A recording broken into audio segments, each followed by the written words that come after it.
Head Podcast. My name's Tom. I'm Brooklyn Tom today. We're joined today by both Mikes, Pinto and Fleming. I went to Gilbert Gottfried mode by accident. Megan's not with us. She's got some other things she's taking care of today. And yeah, we're going to have a good time despite her absence, although she will be missed.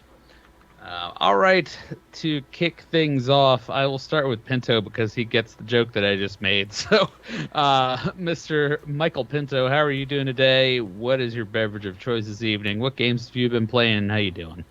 I'm good. I'm drinking just some water because, as you fellows know, right before the podcast, I was consuming a Fluffernutter sandwich, and man, the amount of sugar in that is just...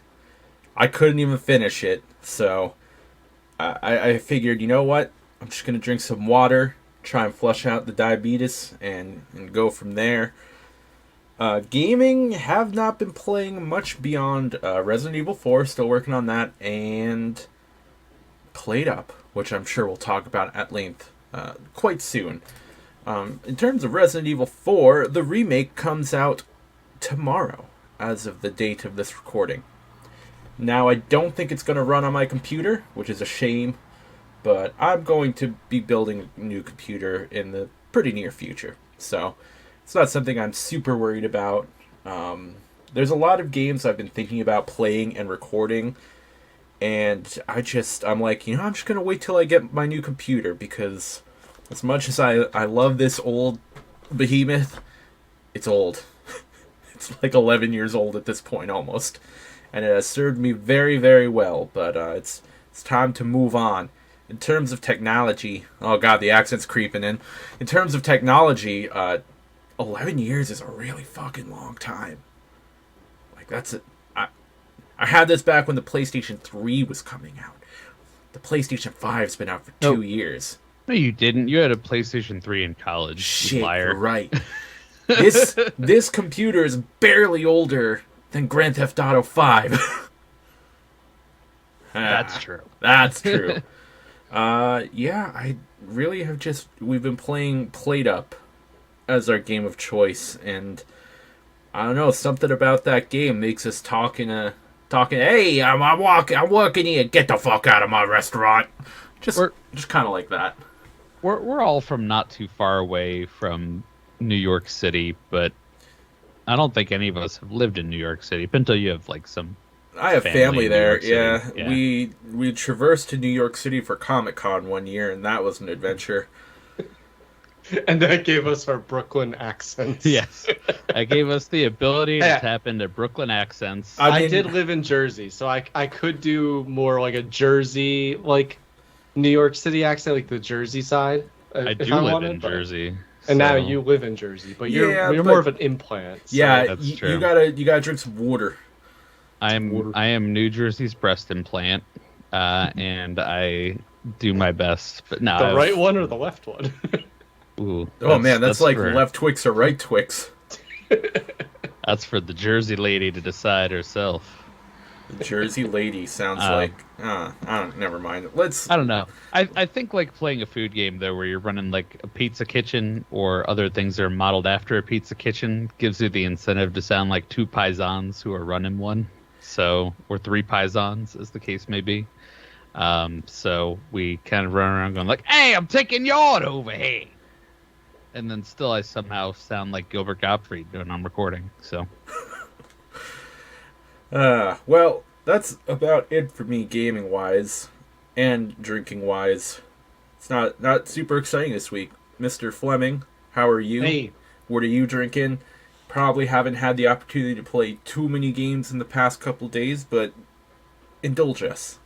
I am drinking tonight just some unsweetened leaf water and some regular water, too, as necessary. I was out late last night. I had a shot of Fireball, which was like, I haven't done a shot in general in years, but a Fireball shot I don't think I've ever done. But it was fine. It wasn't like Montezuma or something like tequila where it burns your ears. So yeah, I was at a retreat for work for 2 days here, so I was pretty busy with that, and I didn't have any ability to play games. And I was out so late and like so busy that I didn't even like look at games to tell you guys anything interesting I read or, even a YouTube video I watched. I haven't done any of that. All right. I can't let you get too far away from this, though, because you just claimed Montezuma Tequila and burning your ears, and we're doing a podcast for the people, and the people don't understand what Montezuma Tequila is. Do they need to understand? It's tequila. It is burns the your ears. bottom shelf of bottom shelves. Was Yeah. that the one that came in plastic? Oh, I'm sure it did. No. That came in a bottle. Plastic was Vlad vodka. There's that Vlad came in vodka, plastic. Kamchatka vodka, and then there's Montezuma.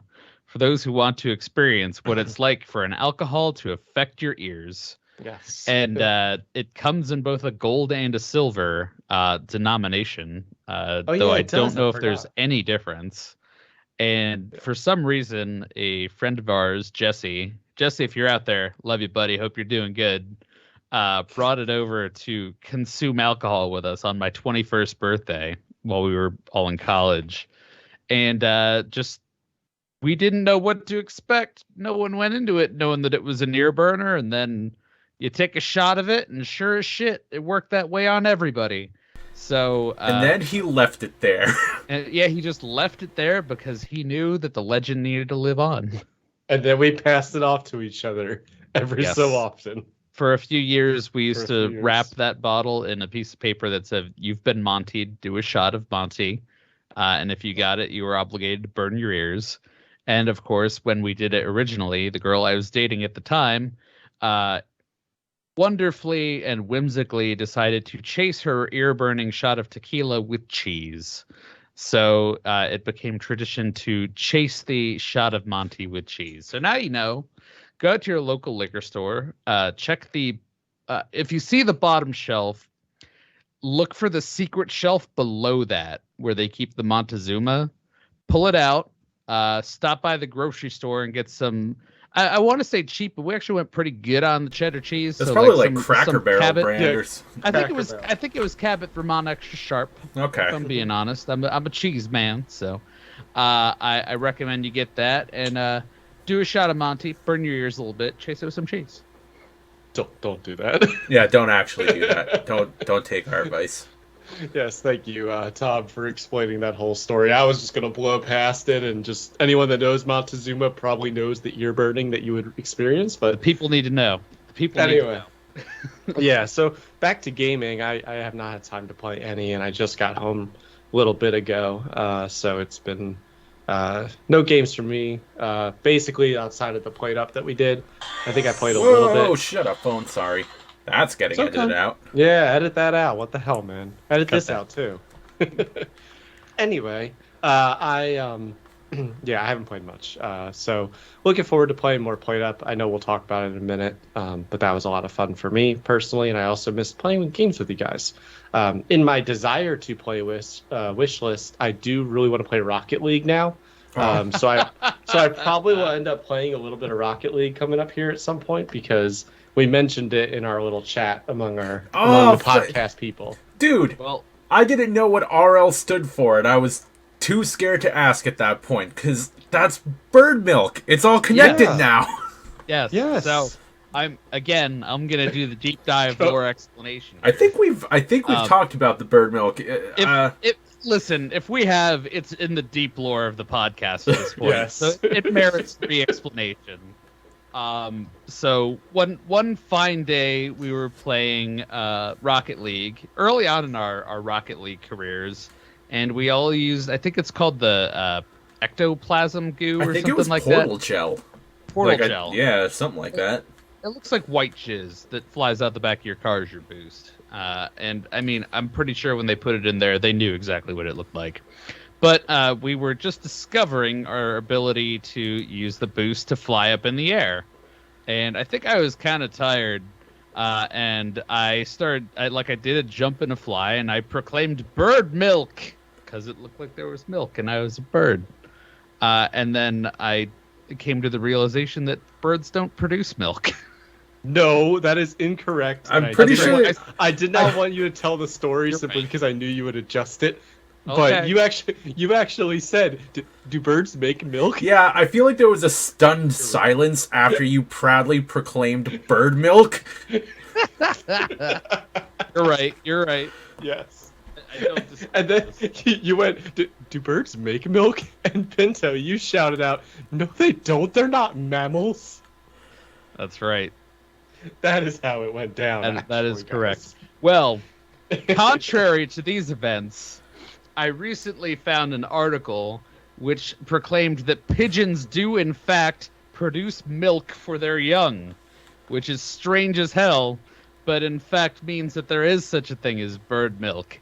So in a way, the fact that I definitely never knew when I was younger and we were playing Rocket League and definitely had no bearing on my proclamation of bird milk is somehow factual to some degree, depending on the bird. But this was a recent discovery, and it made me laugh my ass off because of this, and also made us want to play Rocket League. Yeah, so that's been on my wish list to play for the past few days since you posted that. It's kind of funny because like it's on Switch and stuff, and after I left on Tuesday, I was like, why didn't I bring the Switch with me? Now, granted, I ended up really not having a lot. Well, if I had slept like a normal person, which I did not sleep like at all last night, so I'm very tired tonight.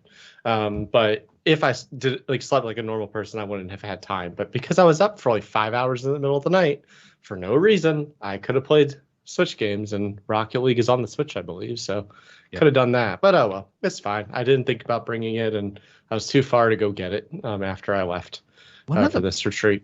Weirdest like console experiences I had was like the offices where I used to work had like Xboxes and PlayStations in like some of the lounges, and no one ever touched them. So What? and I would only ever go out to the office like for a week every quarter or so. But me and a friend of mine who was another colleague, we decided one day we were gonna like just sit down and like play games on it. And Rocket League was one of the games on it, but there was no internet connectivity. So it was literally just like a local 1v1, and he didn't know how to play. So I'm just there stomping him at Rocket League. Like, I'm sorry, this probably isn't very fun for you. Well, I think years ago, you worked in California, which is I just want to mention that simply because that's very popular in California for Facebooks and stuff. Not that you were there, but a lot of those companies were modeled after. And I think that a lot of people realize that the reason they put those in there is to keep you there. Like they find that there's gonna be value of you staying and working with your colleagues in the office and playing games and stuff. So it's I don't know. That is not a huge incentive. Yeah, at least to me. And no internet, like that's not gonna make Rocket League fun. So No. I mean, so yeah. Honestly, the best thing was there were also ping pong tables, and we used to like play ping pong against each other. That'd be more enjoyable for me too, with colleagues, I think.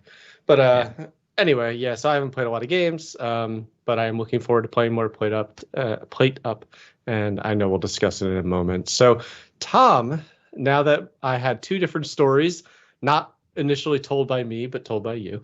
That's what I did. How are you? How are you tonight? Did you? I can't even remember now. Did you say what you were drinking? Well, you're playing. I have a Frenchy water. You did not mention it. So go ahead with all made your of things. L'Orange. Ooh. And I have regular water as well because hydration is key. I've mostly been playing Madden in addition to Plate Up when we're playing together. It's been really fun playing Plate Up, I would say. The last episode that we recorded, I think I signed off by essentially saying I would like to play a game that is easy to pick up, hard to put down, easy to learn, difficult to master, and fun to play with friends. And I feel like Plate Up ticks all of those boxes. So it's actually been fun. I even played a little bit on my own when we were done with our first game and didn't play the next day. So, and it's not as fun by yourself, I would say, but it's compelling, and there's a lot of different strategies that you can go through with it. And I actually really like the collaborative process of it when you're working together and making decisions together and strategizing. And Pinto, I think the way we were kind of thinking of it is it's a lot like Overcooked, but like you don't get mad at each other. Yes, I made the comparison to Overcooked. I was like, it's a lot like Overcooked, but a lot less rage-inducing. I think a lot of that's because Overcooked seems to have like very specific patterns you have to discover and employ to like beat a level. But Played Up is much more like, I mean, it's a roguelike, Freeform, right? So I mean, you have your level and you have your options, and if you lose, you just start it over and see what new options come your way and what new strategy you can develop. It's intentionally built so that like failure is not the end. Yeah, And the word I'd like to use is it's a lot more like fluid than Overcooked. There's a lot less rigidity. Is that a word? Yeah. Yeah. Turgid. I don't know. I don't know about that one. No, that's also a word. It usually describes penises. I'm pretty sure, though, that, like... Turgid. Yes. No, that's not what I was going to say again. I don't need to utter that word ever again. That Played Up kind of... I wouldn't say it encourages running around like fools, but it allows it a lot more. Yeah. Like, in Overcooked, it was like, if you didn't stay where you needed to be, you're going to fail the fucking level. Yeah. And it's then, not completely unforgiving. Yeah. Like, there were many points where, you know, I, who have worked as a kitchen manager before, I was like, stay at your fucking station! You know, to try and beat a level, because, you know, someone would be like, oh, let me just come over here and help you. And I'd be like, no, stay in your lane. Whereas with Played Up, that's not as big a problem. It's like, oh, yeah, you can come over here and, like, wash some dishes and then grab something and serve it. And then you can come and help me prep. You know, it feels... just like real life. Yeah. But I think that's also because, from my perspective, actually, I was surprised at how you commented on it. I would describe Played Up as more, I guess, rigid in the sense that, like, in Overcooked, you had, like, you know, mine carts coming, the lava would, like, pop up. Like, it was much more like a cartoon game. Sure. Than Played Up. Played Up is, like, almost feels like an actual restaurant experience, where, like, you have customers, you serve them, nothing weird is happening. You add an extra table because you have the space, but then you have to, like, wiggle past the tables. Whereas, like, Overcooked is like, make this food, throw it with your hands and to someone else who could pick it up, and then they'll put it onto the conveyor belt. Like, it's a different style of game. I think it's definitely much more like panic-inducing or something, I guess. Yes. Hectic.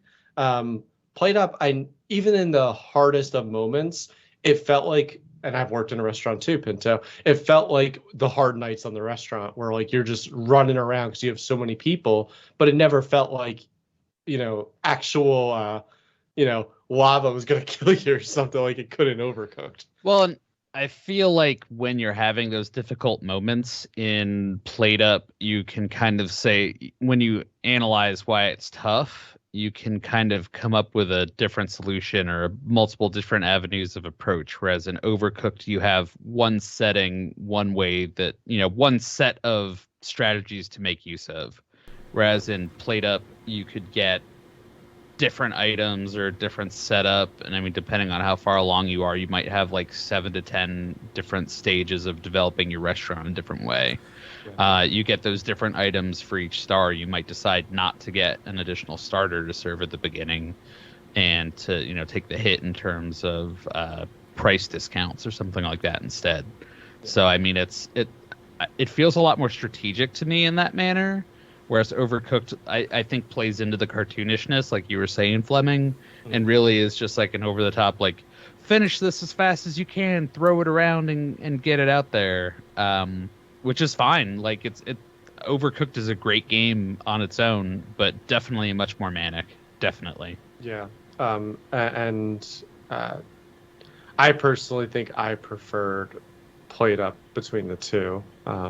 Though the controls, at least from a keyboard perspective, because I don't have a controller, it was easier in Overcooked. I got the hang of it pretty quick, but like there's still certain things that just feel awkward with the keyboard, and I didn't find a way to change the controls in Played Up, at least so far. Maybe I just missed it because we gotta only get your played. controller.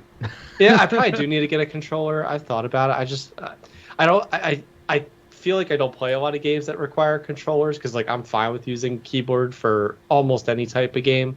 But like Rocket League and this are definitely two games where it's like I really could use a controller instead of the keyboard. You're the only person I've ever heard of who is as good as you are at Rocket League using a keyboard and mouse. Yeah, there were moments before I bought an Xbox controller where I was using like a jank like adapter for PlayStation 4, and you guys would hear the panic in my voice. I was like, my controller stopped working. Oh god, I have to mouse and keyboard, and my gameplay would suffer significantly, which is saying something because I'm not great at Rocket League as it is. So I'd be like, oh god, I'm so sorry. Yeah, my one thing I wanted to mention that I did not like about Played Up outside of just my own input, situation, keyboard situation, was the failure. So I know that like you guys said, like Tom, I think it was you that said that you liked how when you fail you'd like restart. It's not that big of a deal because you could choose new options. I forget how far we got on that one, but I got kind of frustrated at the fact that we had played one level like halfway through because it was like 15, I think, like dinner servings basically, or dinner nights that you got to serve. And we got through about half of them, and then we failed barely. Like it was just, It was one of those where it's like the plate just wasn't quite out yet, and we couldn't get it served fast enough or something. And like we even were trying to delay serving as long as we could, and everything as like trying to slow things down as best we could. We couldn't. We failed, and we had to we basically went back to the home base and had to re-choose a level, re-choose the thing we wanted to cook.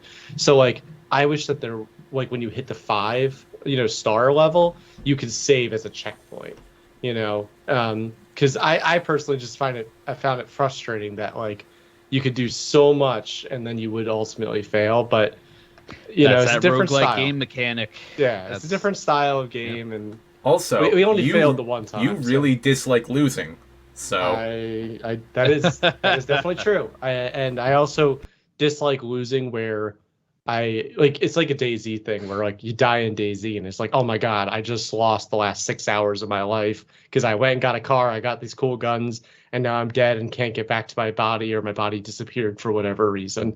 That would very much piss me off. So, I hate that like you can't kind of start back from where you stopped.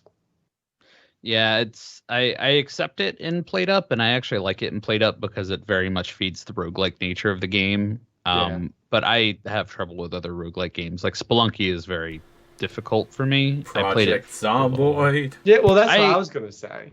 Project Zomboid is very roguelike in that regard, and if you die, you lose everything. You're not getting your stuff. Project Zomboid. It wasn't fun for me. It's so funny to me that you love DayZ, but you didn't like Project Zomboid because it's so boring. I'm sorry, it's so boring. There were certain boring things like how we'd spend 20 minutes reading books every time. Like some of that stuff's kind of frustrating. However, that's also because of multiplayer versus like a single player. I've seen people play single player, and that's a lot more interesting because you can start a whole new world and like have the power on for the first week. You can have the helicopter event that we never got to experience happen. You can watch TV shows and gain like the first 3 levels of every type of thing if you know when those shows will be on. So there's like things that we just never did in multiplayer, which I think if we had our own server or we started a server or we played single player, like we got to start single player, but I think we still prefer multiplayer. In that format, we probably would enjoy it more. So, yeah. Ultimately, it was very. You didn't like it. Yeah, I just didn't like it. I mean, it was too much like Zombie Sims to me, and The Sims is close enough to being boring on it. So, it's okay. I mean, that's That's how games are, man. Like some people can like stuff that other people don't like, and Like and Final vice versa. Fantasy VII Remake? I'm just Yeah, kidding. Let's not talk which about is it. great. Let's skip that. Skip that comment. That's been out for like 3 years at this point. It now. has been. Yeah. Yeah, the follow up's gonna be next year. Is it? That's the planned date. I don't know. 24, think. I haven't been keeping up with it. I haven't been keeping up with much gaming news at all. Yeah. Though, No, I think the new Final Fantasy, whatever number it is 16. supposed to be out. So that's the end of this year, isn't it? Yeah, you get to play as Clive. Clive. What a name. Clive Owen, And Master of Carrots. you have a wolf buddy named like Torgol or something like that. I don't know. All I know is it looks like Devil May Final Cry. Fantasy Game of Thrones, which is kind of cool. Oh, it's basically like Devil May Cry Final Fantasy boned down with Game of Thrones. That's fine. I'll try it. If it sucks, I'll Complain chalk about up it and make move fun of on. it. Probably. I don't know. I mean, listen, I played 15 and I wasn't stoked on it, and I don't know, I probably dunked on it for a little while, because for the most part, it just felt like emo boys road trip, and the car rides took forever, and I just don't understand why you would build in a mechanic of, like, driving on a road for so long in real time. It just... Why? Skyrim lets you fast travel on your feet from one point to another, and however long it takes to load that scene. Not if there are enemies nearby. Yes, unless there are enemies nearby. But then you're doing something, Cannot and then fast you're travel doing it. with enemies nearby. Can't rest here right now. But yeah, it's like I don't know. I think there was a strive for realism at that point, and realism became a pitfall rather than a plus. And I think that's something that can happen relatively frequently or relatively easily. That's why I always talk about games where it's like, you know, you mentioned The Sims, and that's like a rare exception. But games where it's like your character has to use the bathroom, it's like, okay, you're taking it too far. Like eating and drinking, even sometimes in some games, can be very frustrating. Yeah, and I mean, I've probably gone on record multiple times about saying the same thing with Death Stranding. Like, it felt too much like, man, if you have to watch your balance in a game, that's just too much for me in that regard. And I'm sure there was more of like a game beyond that in there, because I've read all about the pea grenades and the ghost stuff, and there is some interesting lore in it, but when your core mechanic is trying to hold yourself upright while walking over stones, that sucks. But Hideo me. Kojima made it. Yeah, that doesn't make it good. Sorry. I think that Hideo Kojima has good ideas. It was his first game with his own studio. I'm willing to try his next game without any reservation if it looks good. Yeah. But like, I'm going to make a weird comparison right now, but if you know, you know. Hideo Kojima is like the Vince McMahon of video games. You can have really good, awesome ideas, but you need someone to be like, no, sometimes. Yeah, everyone needs that. That's really all it comes down to. Like, giving Kojima free reign, first of all, that's kind of what got him fired from Konami. With Metal Gear Solid 5, where it just went batshit, but everyone seemed to like it for the most part, at least. Yeah, Metal Gear Solid 5 is a good game that really needed someone to just finish the damn story. Like, there's way too many just kind of open missions where there's not a whole lot of story going on. And if that story is looped back in there, it's even better. So I think a lot of the issue there was that they cut Kojima before the story could get looped back in. It's very, very much like Grand Theft Auto 3, where it's like, if you go back and play Grand Theft Auto 3, it's not terrible, but it's like, wow, like, probably part of it is the fact that the protagonist is a mute, but the story in that game really really not much to it. And even the missions, it's like, go here, shoot guy, steal car, leave. Yeah. So even like Vice City's better, but it's still difficult to go back and play those games now. yeah, kind of janky, but Yeah. The mechanics are just tough too. Like they were great at the time, but now that we're used to Yeah. the games that we're used to, it's and hard. the control scheme, you're like, I have to hold X to go forward. It feels so unnatural now when you're used to using the bumper. Yep. There were no bumpers back then. Yeah. There were no triggers back then. No gods. No haptic kings, feedback. Just the X button. Yeah, I don't know. Grand Theft Auto is it's come a long way, honestly. Has and it? Yeah, Grand Theft Auto 5 is crazy 10 years more. old. Yeah, and even at 10 years old, still much more than what Grand Theft Auto 3 was. Yeah, it still is very, very good. San Andreas was very good too. A little bit too much of abuse of the N-word, but I think that's what they were going for. They were going for like 90s we lost gangster Fleming. rap culture.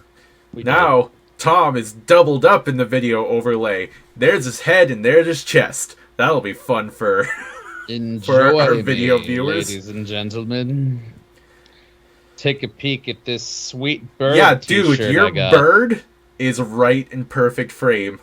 And Hell your yeah. face is in other perfect frame. It's kind of funny how it worked out like that. This shirt looks like a Judas Priest album cover, but it's not. It's just some design from some artist on the internet. And you were like, sweet bird. I was like, it looks freaking awesome. Good job. This is an audio medium, and we're talking about your bird shirt. It's going to go on YouTube. It is. For the audio listeners, just imagine the coolest geometric bird that you can. It's blue and orange with an accent of yellow. Ho-Oh. Or perhaps Lugia. Does look a little bit like a Ho-Oh. Ho-Oh was my favorite of the two of those, and I was in the minority, and I'm fine Yeah, with that. there's this weird... I don't know if I want to call it, like, counterculture, but, like, people are like, oh, well, silver is supposed to be second best, but I like it more. You know what I mean? Oh, Lugia is the more badass of the two, so I gotta get silver and get that one. I'm like, no, Ho-Oh's badass to me. I thought Ho-Oh was cool as hell. Also, it was more like, I always liked the fire types, so. The only generations of Pokemon I played were 1, 2, and whatever Sword and Shield is, so I can't, like... 87. It feels like it. What Pokemons have I played? Gen 1, Gen 2. I played Shining Pearl, which came out 2 years ago. So, that one was pretty good, but that's on Switch too. If you ever feel like playing it, they did a remaster of Pearl and Diamond. Yeah, but it probably costs like $40. Probably cost $60 because they're buttholes. Yeah, I can't. I have a copy of it if you want to borrow it. Yeah.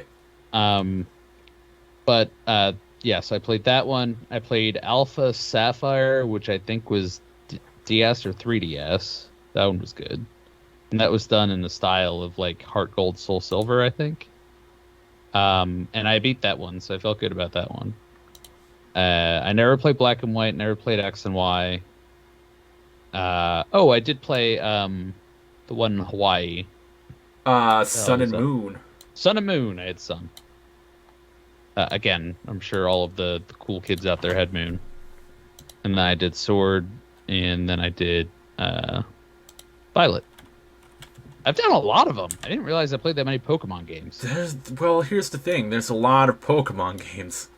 Yeah, but I don't know. I always thought I had a bigger gap there. And I guess I did after like Gen 2. I didn't play the original Diamond or Pearl. I didn't play Black, White, XY. Or Sapphire or Ruby originally. So it was all like coming back around at a certain point. I still have a copy of Pokemon Let's Go Eevee, which is some kind of remaster Have of you like played it? Gen 1. No, I haven't played it. I don't. My wife has played Arceus. I haven't played that one. Yeah. See, Maybe Eevee I was have like Eevee was a weird pick, I feel. Yeah. But I like the pick of Eevee because Eevee has more potential than Pikachu. Well, Eevee has like 8 different evolutions. So Exactly. I don't know how many they enable in that if it's like a Gen 1 clone. Because in the original Gen 1, there were only 3. You only got 3 choices. that's right. But you also only got one Eevee. That's very true. But I'm fine with that. Like, if I can only get a Jolteon, I'm good. Yeah, and that's true too. Thinking because I had Pokemon Yellow, Special Pikachu Edition. Oh, I had that one too. You started, you start off with a Pikachu, and instead of Gary or whatever you wanted to name your rival, Dongs or whatever, instead of him getting a Bulbasaur, Squirtle, or Charmander, he got an Eevee. Oh, I didn't even remember that. And the way his Eevee would evolve would depend on, like, if you lost certain battles to him or won certain battles, but who loses to their rival? Children who are bad at Pokemon. That's right. I've never lost. The only time Pokemon was hard was as someone who got a Charmander as a starter. Yep, which is and me had always. to fight Brock and then Misty. Yep. I would always get a Butterfree to go kick Brock's ass. Yeah. And, I mean, it depends. I think Blue, you could catch a Pikachu in Viridian Forest. Red, you could not, if I remember correctly. I don't remember running into a Pikachu at that point. It was very rare. Blue. It was a rare encounter. Yeah. I'm sure I got one later. But you ground that shit out, you get that Pikachu, you go and you kick Misty's butt. It's funny, from like every game on, like, fire starters have been OP as hell. Because all of the you don't get fire Pokemon until late in the game in most games. I don't have enough. Yeah, because you always just get normal Pokemon in the start. Your Bug, Rattata, and your Purgy, and your Wooloo. Yeah, or I don't know. I can't even think of another one. Sentry. Sucky Pokemon, little bug guy. Raccoon equivalents or badger equivalents and birds Pidgey. And bugs. Yeah. It's like, here's what you would find in your gross backyard, child. Here's a rodent. If you're lucky, you might find a snake. I want to see someone play Pokemon where they actually use, like, Rattata the whole way through. And yeah, I know there's probably some streamer out there that's like, oh, Rattata's actually, like, best Pokemon ever if you get him to train level 97 with a special nature and unlock his super rabies technique. Yeah, didn't you watch the Game Grumps playthrough of Fire Red where they won with the 3 legendary birds, Golduck, and Rattata? And Beedrill, of course. Beedrill. Yeah, Beedrill's the only one I really remembered. Yeah, it was Beedrill, the 3 legendary birds, a Golduck, and a Rattata. Hey, it works. But I don't know, it's interesting, like, so few people will, like, use those Pokemon in perpetuity. Like, they're just there to, like, be moved past. Yeah, I mean, listen, I had a pet rat when I was younger, but, like, I don't know, it's a rat. Yeah. It's not that cool. No. Like, not when you can have a fire turtle. Yeah. It's fire. There's 2 schools of thought of playing Pokemon. One is you go, like, full min-max, like, EV, IV points. These are just buzzwords that I don't actually know what they mean, but they exist. I had to learn what they meant to do some of the raids in the Pokemon Violet/Scarlet recently. Because raids somehow are not designed for children. They're designed for people who do all that shit. Grown-ass adults. Yeah, which is kind of nuts. And actually, they just came out with a new raid several weeks ago, I guess, at this point, which was a new feature in prehistoric legendary Pokemon, which was kind of cool. So I have some friends who play that game, so we were able to collaborate on that. But yeah, I have had to learn how to do all that, and it does add a little extra life to the game, but it also adds it in that way that, like, when you're playing an MMO and you're going to, like, punch a bunch of rats to I don't know. Or you're get, playing like, an their fur or RPG something. and you're like, well, I'm just going to go and get 99 of every item for Yeah. completionist sake. And it's like, don't. Go play something else. Yeah, exactly. Well, and I also like, I don't know, the challenge of the raids has kind of worn off. I was doing a lot of them for a long time and had some fun with it, but also just the idea of like it's a new Pokemon that you can catch is like great to use for what? Another raid? To catch them all. Don't Yeah. you know what the tagline is, Tom? You gotta catch them all. I thought it was make soup of them all. That's the Mythical Kitchen version of it. Oh, okay. Okay, this is almost a non sequitur. Almost. Go- but do it. there is a line of common thought here. So I am a big fan of mashups when it comes to music. And I was, thinking, God, like, I should try and get into this, like, actually making them. And the thought that came into my head was to mash up a fucking deep cut in the NSYNC library called Giddy Up from their first album with the song To Be a Master from the Pokemon album. And I'm like, I think it could work if they're in the right key. And I'm gonna try it. You've got a winner. Anything that you were to mash up with To Be a Master from the Pokemon Tom, soundtrack? Question mark. I have to correct you. There was a hard R on the end of that. It's not master. It's Masta. Yeah, I refuse to recognize the official pronunciation of the song on moral principles. Well, all right. That made me think, though. Actually, my friend Mark plays a bunch. Shout out if you're listening. Plays a bunch of kind of like ROM hacks of Pokemon, and he's been working on his own. But there's one he's been playing recently where you actually can like combine your Pokemon, and I'm sure you've probably like seen on the internet. There's a couple sites where you can like, I'm gonna fuse a Rattata with a Zapdos and see what happens, and you get a Zapdos with a Rattata head or whatever. And it's called Rapdos. Yes, Rapdos, and he sings To Be a Master with the A, which I just pronounced against my moral principles. Nice. Now, my favorite of those, real quick, has always been Slowchoke, when you put together a Slowpoke and a Machoke. And yes. It's a really yolked out Slowpoke choking his trainer to death, saying, "No tears now, only dreams." I actually love that.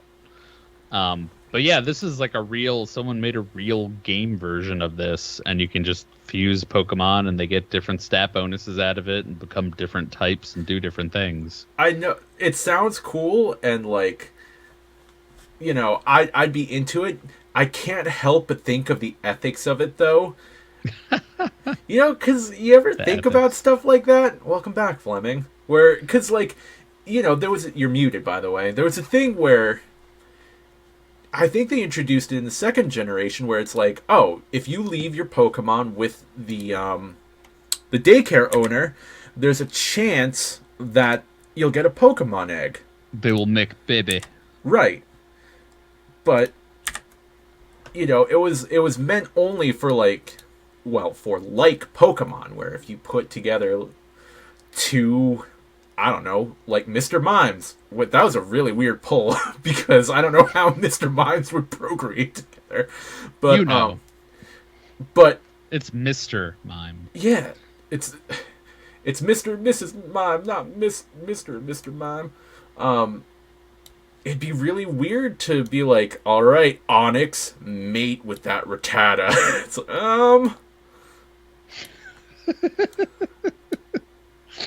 That's why everyone just started throwing dittos in there instead, so no one had to think about it. It's just like, all right. God, I just remembered the terrible Vaporeon copy pasta, and I don't know if you guys have ever read that. I think I rejoined at a very weird time. Talking about the ethics of Pokemon mating?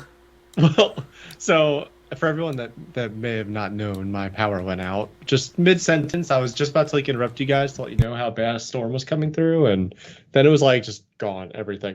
I did seem to save my Audacity file, which is wonderful, somehow, so I just restarted a new one, just so you guys are aware if you need it. But Anyway, no, I wanted to make sure that was up before I commented. We're talking about Pokemon mating and the Yeah, so ethical. there's a version of Pokemon. It's like a ROM hack where you can fuse two Uh, Pokemon together, and Pinto brought up the ethics of the mating. okay.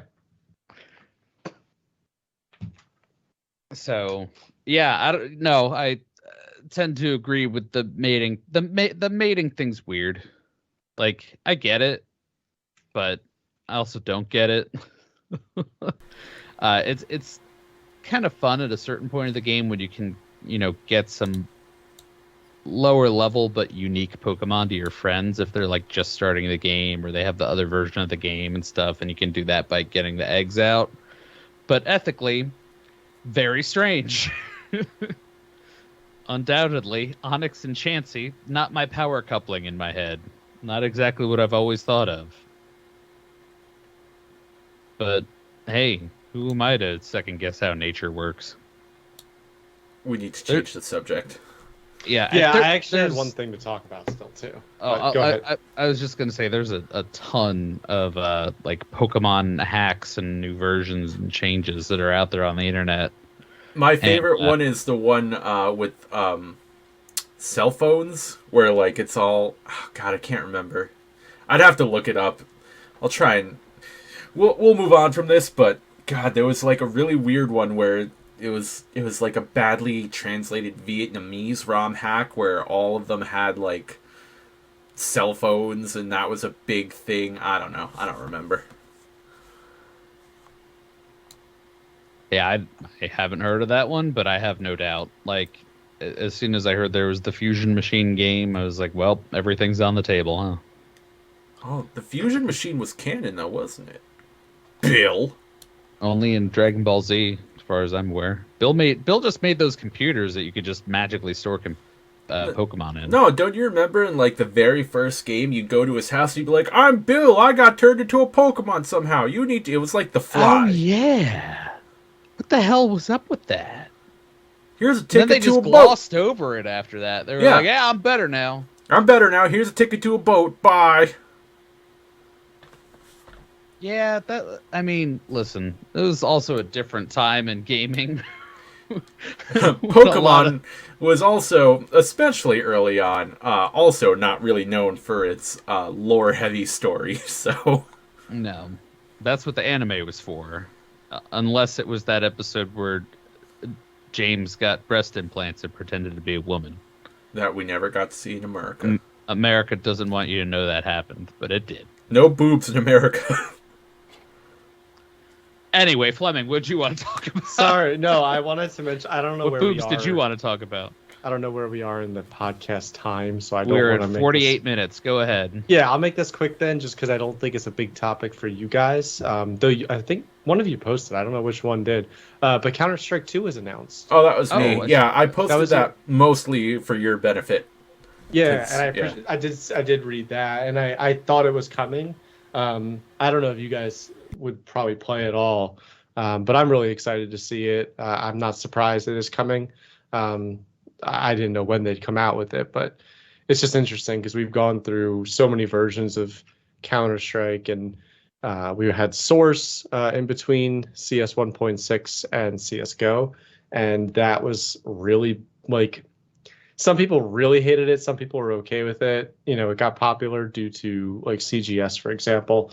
But I'm really interested to see how it, like, if they've taken enough, like, pro kind of input, and then they're also changing some of the way, like, the server, like, pulls in, like, if you got a headshot, if you got kills, like, tick rates and stuff, which is really interesting that I need to read a lot more about. But I'm super excited for that. Not that I probably won't play too much, but I might play a little bit just to kind of see how the game's evolved over time. You'll play a lot. No, I really won't, because you get sucked in, and, like, if you play with random people, it's not very fun. And if you play with people that you know... That suck. No, well, sure. But I was thinking, I had some good, like, pretty decent friends who... He knows non-scrubs. Yeah, people I did. that aren't us. But even still, like, you spend hours playing, and, like, it becomes a massive time sink, and I don't really have that in my time in my life anymore. So I probably won't play that heavily, but I want to see it because like it's my game from when I was like 13, right? So Yeah. I'm really excited to see kind of what comes out with it. It's pretty much the longest competitive game outside of like StarCraft, Brood War. So really interested to see how Valve keeps up with it.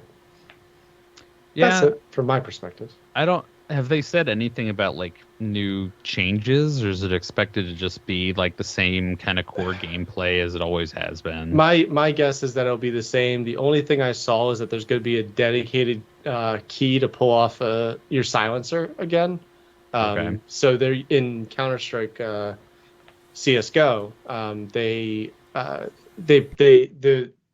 The way the gun, like the primary rifle used to work is that you could put on the silencer or you could Yeah. keep it off. Most people always put it on. So they decided, well, we're going to change it up. And they made it so you could have two different guns as a counter-terrorist, a loud one or a silent one. And they were two separate ones. It seems like they might be reverting that back to some degree to being like having the ability to take off the silencer again. So that's interesting, but I haven't read enough to like know that definitively, but I did read something about that. But to me, it's just like if that's the only change, it's like Overwatch 2. What's the fucking point? Yeah, like, don't you have a game that's already working and has following, and like it's a competitive game that's where the scene really matters, that you have a pool of competitors. Yeah, I think it'd be more from the graphical side, and it's like I said, there's some interesting server stuff. In CS:GO, they introduced the Molotov, which is a duration-based grenade, right? You could put it down in a location, people will burn to death in about 5 seconds if they stay there. So it's a good way to get especially a counter-terrorist out of a position that they want to stay on, and you could extinguish it with a smoke grenade, which was kind of cool. So they did come out with that. I don't think you'll see any additional grenades. That's like the biggest change they pretty much ever made in the game. I wonder if they will keep the degree of shooting through walls. So in CS 1.6, you could shoot through like any wall. In Source, you could shoot through barely any wall.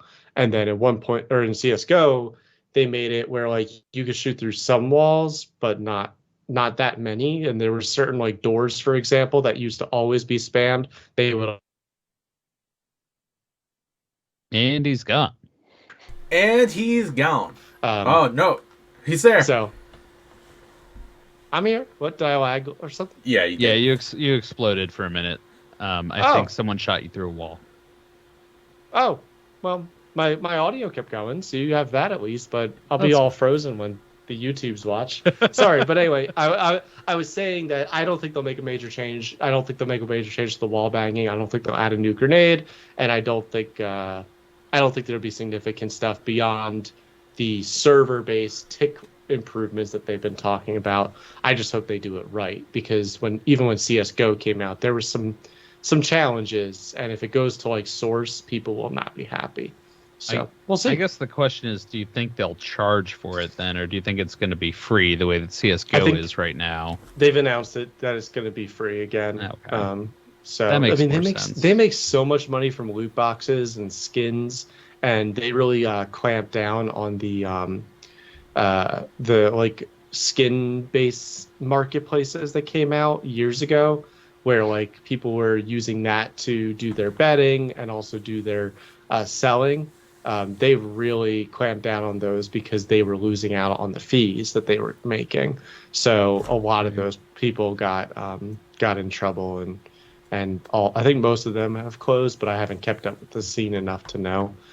So I think they make plenty of money from the game to warrant, not doing anything different. Well, honestly, I think it would piss a lot of people off too if they're not making drastic changes, releasing a new game, and it were to cost to money. Charge for it. Yeah. But if it's a graphical upgrade and it's free, and I think ideally if a lot of your like loot box skins and whatever transfers, well, people be fine. Yeah. And I think that they are doing that, but again, if they're not, they're going to piss people off. I only read a little bit from what Pinto sent, and also a little bit more beyond that. So I actually did read some gaming news, and I forgot about it. until we start talking.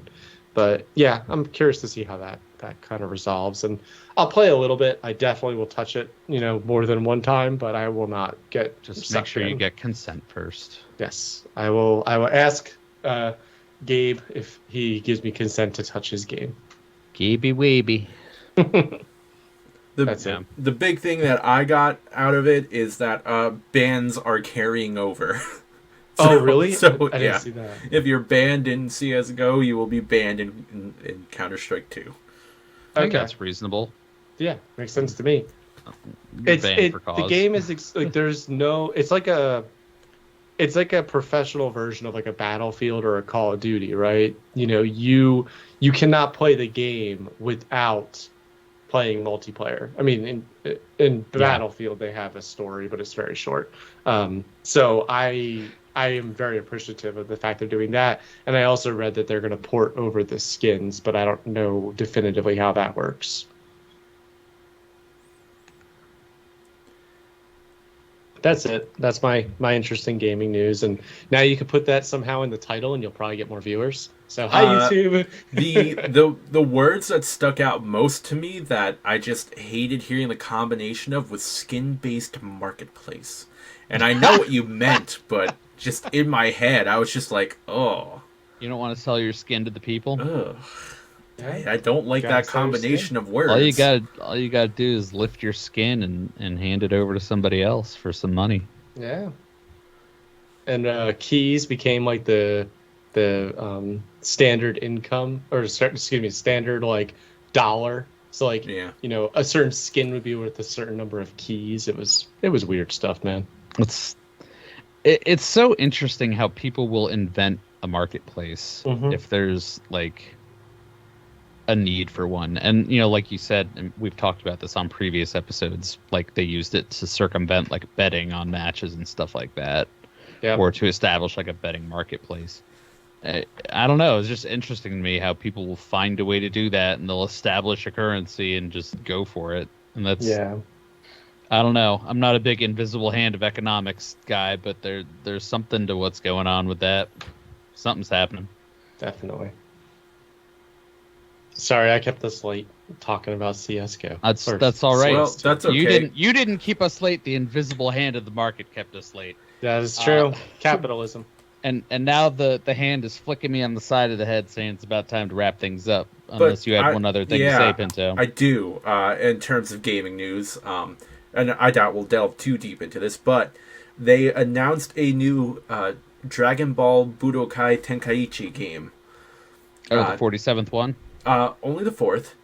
And the reason I bring that up is because those games were dope, and all the games that were not those were not dope. So that's why what was it? Dragon Ball Xenoverse? Xeno? I have that one. Those ones, from what I hear, were pretty good, actually. It looked cool. It was fun for a minute, and then it got way too hard.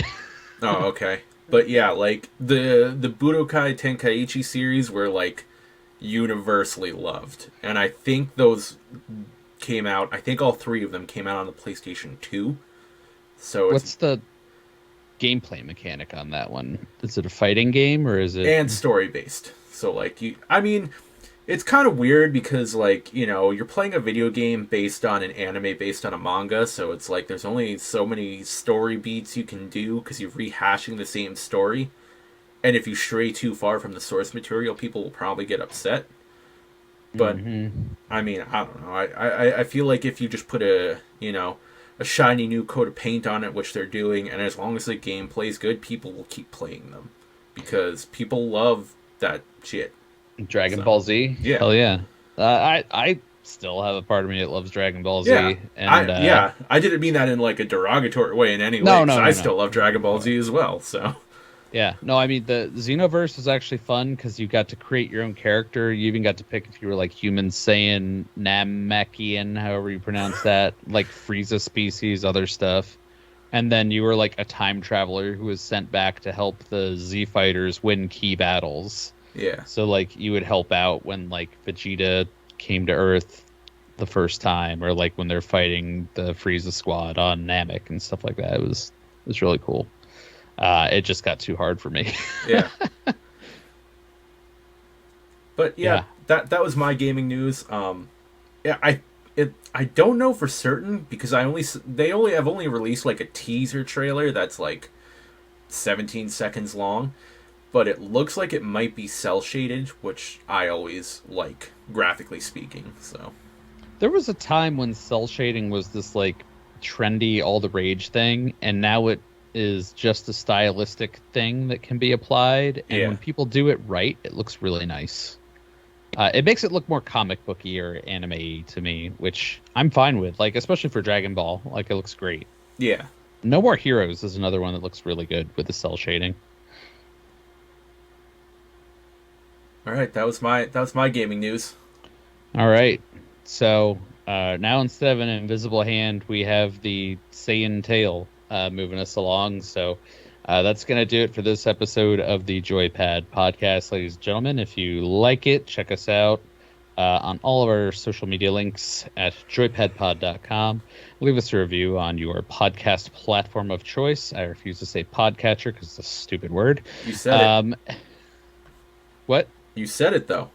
Yeah, it can go rotten hell. Just like you said to be a master earlier. Aw, you missed that conversation, Fleming. Oh, well. Well, it's there in the rewatch. I'm also just being a hypocrite for the sake of being a hypocrite.